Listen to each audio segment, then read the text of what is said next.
New Hope Mayor Kathy Hemken announced this week that she will not be running for re-election next term. She served the city of New Hope for 4 terms, beginning in 2009. We caught up with her as she shared holiday cheer with city staff in her own way, which is in the kitchen, baking nearly 2,000 cookies. It's a busy day in the St. Joseph's kitchen. Lorraine and I have been baking since about 8 o'clock this morning. You've got that down to a science, don't you? New Hope Mayor Kathy Hemken is baking 100 dozen cookies for city staff. They'll get them tomorrow with a little ribbon and a note on them, just thanking them for all they do. As expected, Okay. It's a process. I go through about 2 cases of butter, about 50 pounds of flour, 50 pounds of sugar, dozens and dozens and dozens of eggs. Is this it, Lorraine? Oh, no, there's more. Mayor Hemken says it's worth it. I don't do the work. The work is all done by staff, and the only way I can really thank staff, I can give them cookies. After 4 terms serving the city and baking city staff cookies, this is her last stint in the kitchen. I want to do something in the church. I want to go to the senior centers and do that, be able to read to the kids more often. I don't have time to do that as mayor. And after today, Hemken is hanging up her apron, at least in this capacity, after saying thank you to the staff who work for New Hope.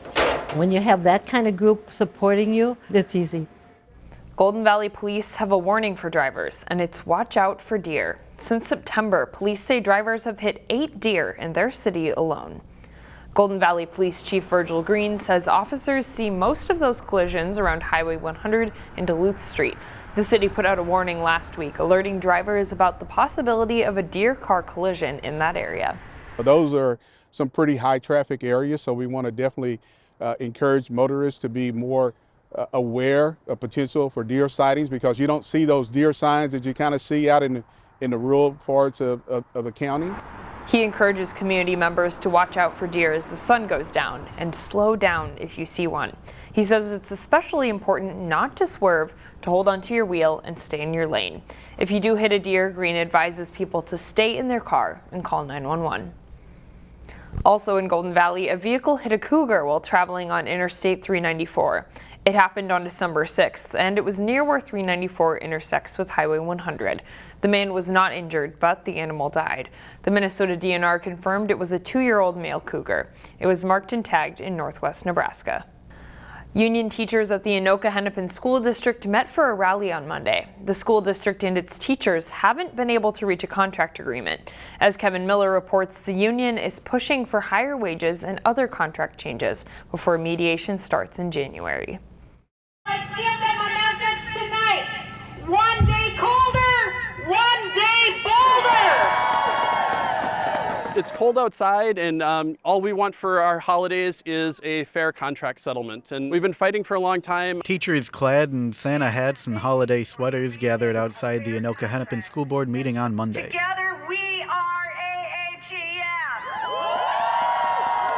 And while their attire was festive, they didn't show up to party. And it's frustrating that we are having to spend this night here arguing for the future of our profession and for our students. The teachers' union and the Anoka-Hennepin School District have been in contract negotiations since the summer. Why does the district divert funds away from the classroom? The union says they want higher wages and a voice in determining class sizes. They're also asking for mentorship programs and support for special education teachers. The district received $65 million in new money that the legislature intended to be used to support students and staff across the district. The offers from the district also do not represent the value of the work that you all do every day for the students and families of Anoka-Hennepin. They haven't been able to reach an agreement. The union called for mediators to assist in the contract negotiations starting in January. The district's director of labor and benefits told the school board he was, quote, hoping to make real progress during mediation.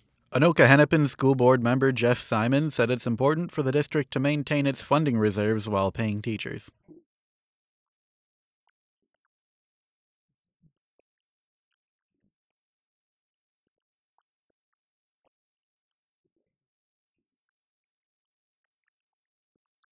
Regardless of funding reserves, the union says teachers need a pay bump now. Even the most recent offer by the district remains below the statewide average of settlements reached so far. But they'll have to wait until after the holidays to see if they can reach an agreement. The time for change is now. Kevin Miller, CCX News. At the Brooklyn Center City Council meeting on Monday night, the council and citizens were in for a bit of a surprise. Have yourself a merry little Christmas. Let your heart be light. During the invocation part of the meeting, the mayor sang part of a Christmas carol. In her comments before the song, Mayor April Graves talked about some of the challenges and triumphs of the past year, plus the holiday season and the fact that her birthday falls on the winter solstice each year. In the spirit of the holiday, she chose to sing during the invocation before the start of the meeting. It's the time of year when the Canadian Pacific holiday train comes to town. It stopped in Golden Valley on Monday night. This is like a modern day Norman Rockwell moment. You know, the crowd is hyped up. We're getting into the holiday spirit. The stop was outside of Allianz in Golden Valley. A joyful crowd of hundreds braved the cold to greet the train and listen to music, while also celebrating the spirit of giving. Golden Valley food shelf Prism was once again out at the train, filling their van with donations from the crowd. We've done this for many years. We love to see the community, generous community. Need is growing, so to see people here to celebrate and to give generously feels really good. The holiday train can be seen throughout Minnesota this week. We'll leave you with more sights and sounds from the holiday train stop in Golden Valley.